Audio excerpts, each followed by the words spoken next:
kabachiisni dambii sirna qabeessaa fi filatamaa akka ta'uutii fi ciminaa fi itti fufinsa akka qabaatuuf hojjetamaa jiraachuu himame. Shimallis Daanyee dabalata qaba.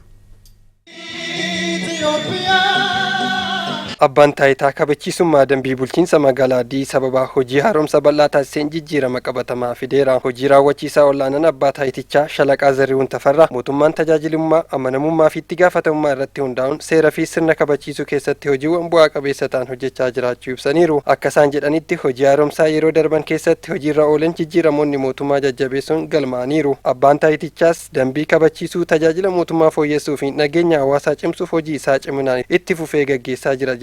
የተቋም አቅም ለመገንባትና ሪፎርማችንን humna dhaabbilee ijaaruu fi riiformii keenya sadarkaa barbaadameen gahuuf ofiisaroota paarameetirii 7893 hooggantoota 448 walumaa galatti 8,039 yuunivarsiitii poolisii Itoophiyaatti naannoo sadaffaa dabalatee giddugala leenjii garaagaraatti galchuun leenjisuurraa kan turre ummataa fi magaala keenya jaalachuun ummata amanamummaan kan tajaajilan leenjii taasifamedha. ብን በታማኝነት እንዲያገለግሉ ያተኮረ ስልጠና ነው።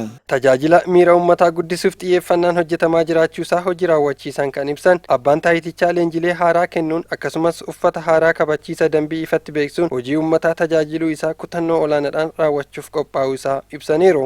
የአዲስ አበባ ደንብ ማስከበር ባለስልጣን በተለይ የአፍሪካ abbaan taayitaa sirna kabachiisummaa dambii magaalaa Addis Ababaa keessattuu magaalaa guddoo Itoophiyaa yeroo kanatti giddugala konferensii addunyaa ta'uurraa kan ka'e haala yeroo faana kan deemu sadarkaa isaa kan eeggate biyyoota garaagaraarraa muuxannoon kan fudhatame uffata dambii kanaan dura irraa adda ta'ee uffata dambii haaraa guyyaa har'aa ummata magaalaa Addis Ababaaf kan ifoomsinu ta'a.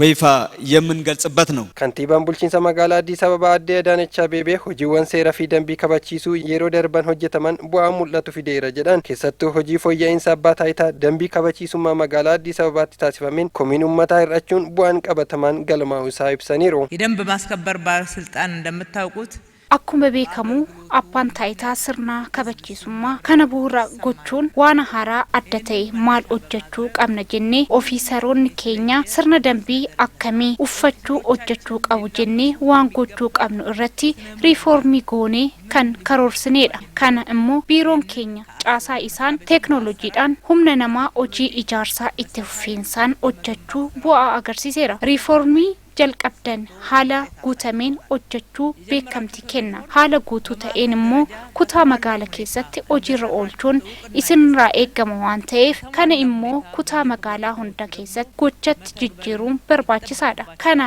ariitiin hojiitti galchuuf hoggansi kutaa magaalaa kan deeggaru ta'a. ጥረት ከተማ አስተዳደሩ አብሯችሁ ነው ያለው ይደግፋችኋል። abbaan taayitaa dambii kabachiisummaa bulchiinsa magaalaa Addis Ababaa waltajjii hojiiwwan riiformii raawwataman irratti gabaasa waliigalaa dhiyeesseen uffata hojii haaraa mootummaa kanaaf qophaa'e ifatti beeksisee hojiirra oolchuu jalqabeera.